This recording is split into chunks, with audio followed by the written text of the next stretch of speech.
Bonjour, bienvenue dans cette nouvelle leçon. Aujourd'hui, nous allons voir le menu Effects and Components dans les outils de création. Il s'agit en fait en français des effets et des composants. Vous voyez qu'il y a ici deux onglets, composants et effects. On va voir les effets aujourd'hui. Ok, il y en a déjà pas mal, il y en a 6, 7, 8, 9, 10, 14, 16, 18. Ok, il y a 18 effets, vous voyez. On va voir les uns et les autres qui permettent de vous amuser avec les éléments de votre vidéo, de votre création. Tout ce que vous allez appliquer à un clip, ici dans votre projet, va s'afficher ici sous l'onglet Effects. Ok, vous avez les paramètres, tout ce qui est mouvement, motion, animation en fait, appliqué à l'élément et les effets. Donc là, on peut déjà voir que j'ai appliqué ici à ce clip speed, c'est-à-dire la vitesse de défilement, de lecture, et l'effet dodo. Mais on va commencer ici avec l'effet glitch, qui donne une espèce de brouillage comme sur un écran de TV qui recevrait mal le signal. Voilà, donc à chaque fois qu'ici je vais sélectionner un effet et le glisser jusqu'à ma chronologie, vous voyez, tout ce qui est ici entouré de jaune sont les clips auxquels cet effet peut s'appliquer. Vous allez voir, ce ne sera pas le cas pour tous les effets. Donc là, en l'occurrence, je peux l'appliquer par exemple sur celui-ci. Je vous rappelle, vous pouvez aussi donc lâcher directement ici sur cette image, si vous avez vérifié que ce clip est bien compatible avec l'effet. Ok, donc maintenant, l'effet est appliqué au clip et s'ouvre ici le menu de cet effet. Vous voyez que Glitch est ajouté ici dans mon onglet Effet. Donc évidemment, pour le désélectionner, vous faites simplement ceci. Pour l'éliminer, vous cliquez là-dessus. Voilà. Donc je recommence. Tac. Ce menu s'ouvre. Si vous faites comme ça, ou par exemple vous êtes dans les paramètres, vous allez dans Effet et vous cliquez sur Glitch, ça ouvre son menu. Vous avez ici Line, c'est-à-dire les lignes. Combien de lignes vous voulez dans l'effet Glitch? On va le voir. Combien de shifts, de changements de direction, la force de ce changement de fréquence, de direction, la rotation des couleurs RGB, donc rouge, vert, bleu, que vous pouvez désélectionner. Donc ce sera noir et blanc. Scatter plots, eh bien c'est l'effet, en fait, on va le voir, de perturbation. La force de cette perturbation, la fréquence aussi de l'effet, du glitch. Et vous pouvez le programmer dans l'animation. Et vous voyez ici qu'il est au début. D'accord? Donc à l'entrée de l'animation. In animation. Et là, vous voyez l'effet glitch. Et vous pouvez aussi le mettre out animation. Et donc là, il se met à la fin de l'animation. D'accord? Vous pouvez allonger ou réduire la durée, ok, de cet effet. Et regardez ce que ça donne. Pour l'instant, je n'ai rien changé, juste l'effet. Vous avez vu? Voilà. Donc là, vous avez le nombre de lignes avec les perturbations aussi horizontales. Et tout ça, vous pouvez le régler ici. Vous pouvez ajouter des lignes. D'accord, en enlever, en mettre plus. Donc là, le nombre de lignes est beaucoup plus conséquent, vous voyez. Voilà, donc je vous invite vraiment à regarder un petit peu ce que ça donne en modifiant, voilà, les différents paramètres. Personnellement, j'aime bien cet effet, notamment pour faire une transition, par exemple. La fréquence, etc. Donc je vous laisse vous amuser, explorer cet effet qui est très très facile à mettre en place et à paramétrer. Je l'enlève, donc je l'élimine ici. Et vous voyez, là, maintenant, il n'y a plus rien. Ensuite, il y a le green screen. Donc, c'est l'effet de l'écran vert. C'est un effet alors qui n'est pas comparable au véritable keyframe green écran effet spécial, etc. Mais quand même, vous allez voir, c'est intéressant, ce qui va vous permettre de remplacer un fond par un autre. On va regarder ça. Donc, par exemple, ici, on voit que je ne vais pas pouvoir le mettre sur d'autres clips par celui-ci et les autres qui sont entourés de jaune. Bim, je le mets ici. Ça ajoute ici d'abord cette option, cet effet, ça ouvre le menu. Et là, on se demande, bon alors, qu'est-ce que c'est? Couleur, blanc, similarity, smoothness, etc. Spill. Et bien, regardez. En fait, vous allez devoir sélectionner la couleur sur laquelle vous voulez appliquer l'écran vert. Par exemple, ce pull. OK. Et maintenant, à partir de là, je vais jouer ici sur les différents paramètres de similarité. Regardez. Donc, tout ce qui sera de couleur similaire va être sélectionné. Vous voyez? Voilà, donc même ici derrière, tout ce qui est un petit peu dans les mêmes tons va être sélectionné. Donc c'est à vous ensuite de jouer un petit peu pour doser, justement. Donc la similarité, c'est un peu trop, j'enlève. Ensuite, vous avez le smoothness, c'est-à-dire en termes de douceur, ça va affiner un petit peu, d'accord? Donc là, vous voyez, je peux sélectionner un peu plus finement. Et le spill, c'est-à-dire le débordement, en fait, hein. Dans le sens où une goutte va déborder. Donc là aussi, vous pouvez jouer un petit peu dessus. Et regardez, ça change en fait la teinte. Donc a priori, vous pouvez laisser ça comme ça. Et maintenant, on va pouvoir s'amuser. Parce que regardez, si maintenant j'importe une image que je vais mettre sous le clip, donc en fait derrière, et bien, voilà ce qui se passe. Vous voyez, à travers mon pull, on peut maintenant voir l'élément. Voilà. Et donc, je me suis redécorée avec le logo d'Azubaka. Vous voyez? Effet plutôt sympathique. Et donc là, si je joue le truc, voilà. Donc vous voyez quelques défauts, parce que bon, il y a une ombre, et donc qui fait qu'il y a un décalage avec la couleur que j'avais sélectionnée au départ. Mais sur un fond évidemment parfaitement éclairé de manière régulière, comme pour n'importe quel fond vert, s'il est mal éclairé, vous allez avoir des difficultés. Mais vous voyez déjà le potentiel de cette fonction qui est vraiment sympa. Alors, on va maintenant passer à l'effet suivant, qui est le doodle. Alors, dans les effets, regardez, j'ai déjà mis un doodle. En fait, il est désactivé, d'accord, parce que j'ai désactivé ce bouton. Maintenant que je l'ai activé, regardez ici, il est là, le doodle. Ok. Et il est en mode, comme on peut le voir ici, drawing, c'est-à-dire dessiner. Mais il y a aussi le mode erasing, c'est-à-dire effacer.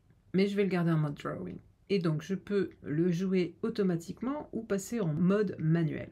Je vous ferai une vidéo sur cette fonction en particulier, parce que ça peut être assez long à paramétrer, étant donné que vous pouvez décider du chemin que la main va prendre pour dessiner votre objet. Et donc ça se fait avec des points très précis, à la manière, je vous rappelle ici, du pen, d'accord? Avec le path, le chemin, que vous pouvez définir. Donc je reste en automatique pour celui-ci. Ceci dit, je peux changer la forme de la main. Regardez, il y a toutes ces options. Des mains en photo véritable, en image véritable, ou des mains en 3D. Ok, donc je vais sélectionner celui-ci. Vous pouvez maintenant adapter aussi la taille de la main, plus ou moins grande. Ok, la façon dont la main va se mouvoir, dans le sens où shake, c'est secouer. Donc comment elle va, en fait la main elle va monter, descendre, se secouer, ça s'appelle ça shaking. 30%, c'est bien, mais vous pouvez bien sûr changer tout ça. Vous pouvez mettre l'option montrer la main ou pas. C'est-à-dire que là, vous aurez l'effet doodle sans que la main soit visible. Vous aurez juste l'écriture qui se fait, mais sans que la main soit visible.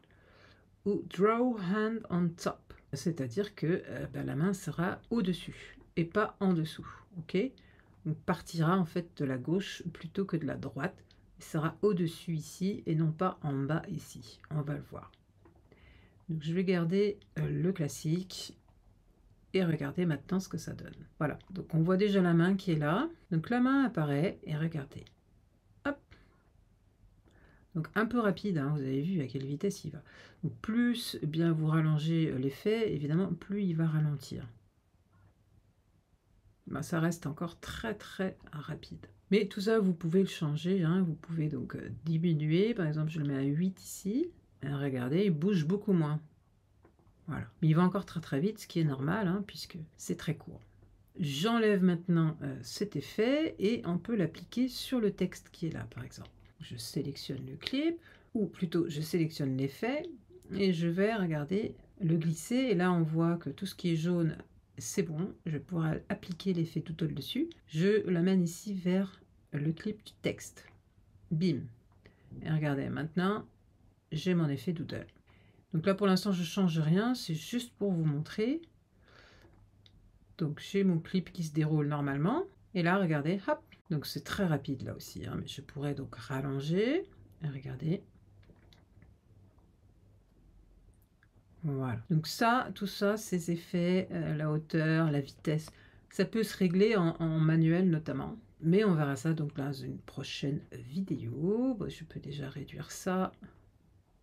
Et regardez la différence.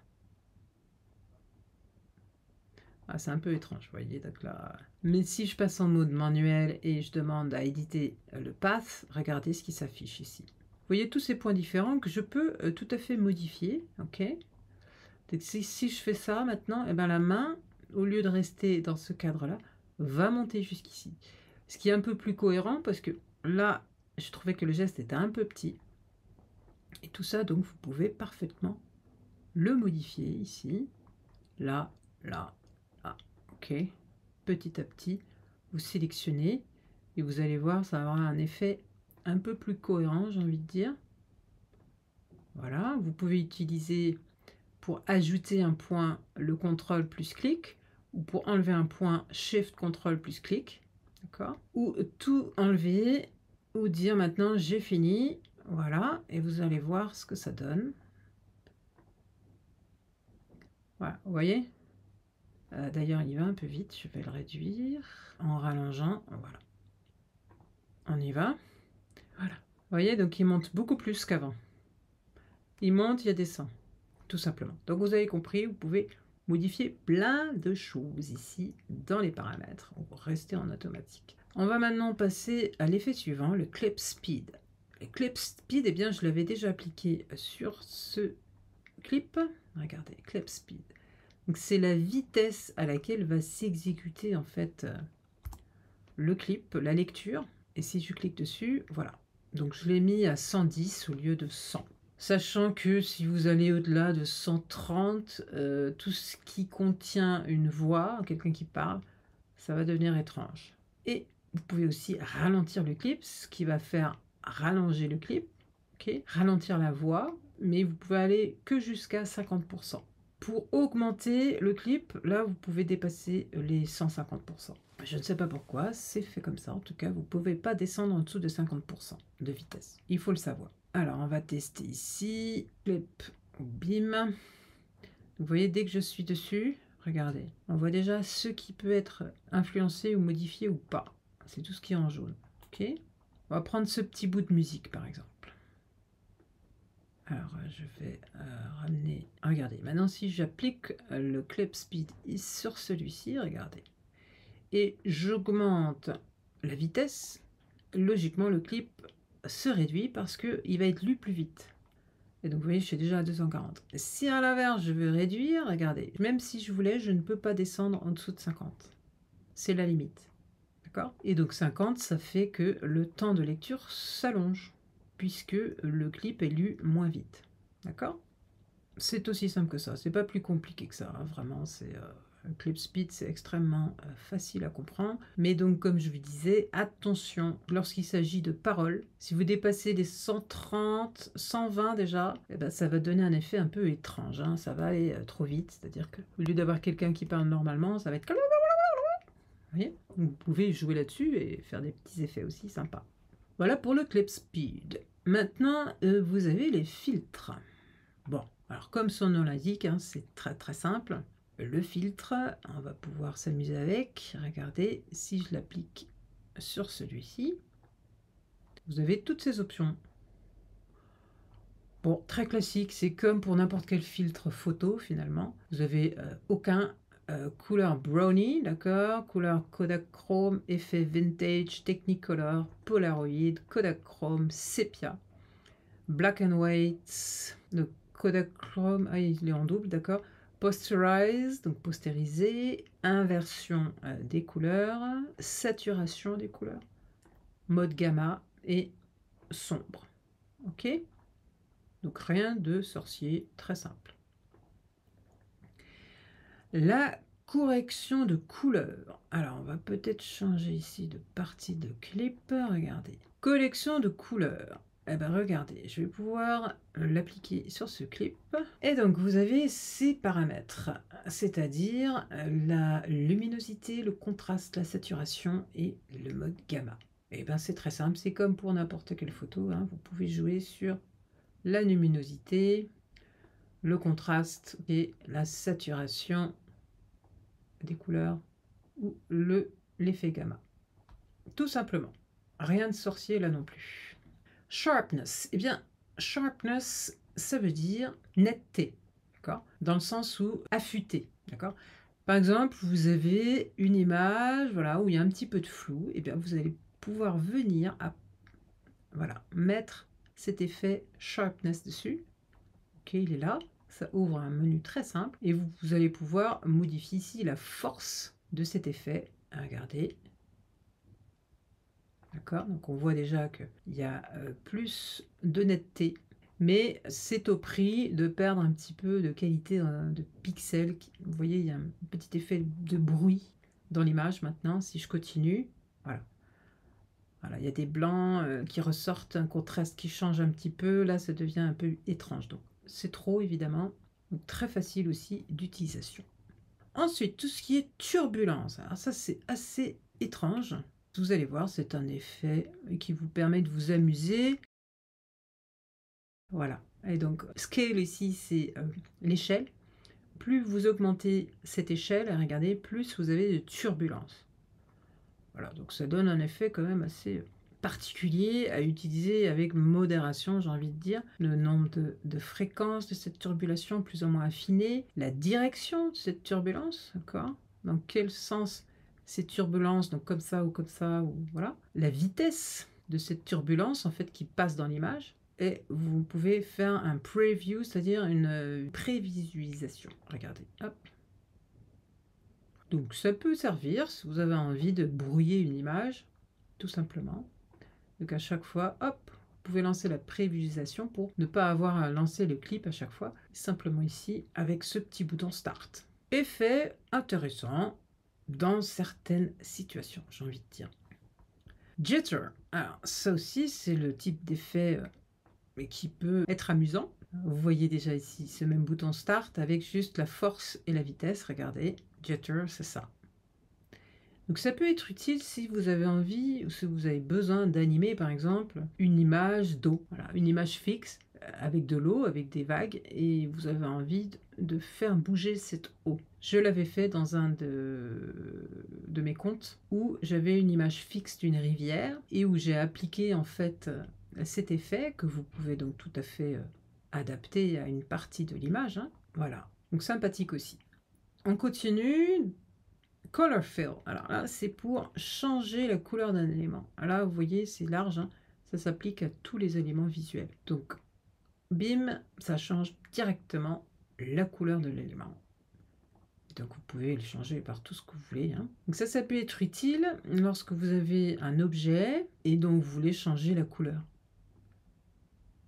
Ok, donc vous pouvez l'appliquer au début de l'animation, à la fin de l'animation. Ok. Vous pouvez le déclencher après le début de l'animation ou avant la fin de l'animation. Vous voyez?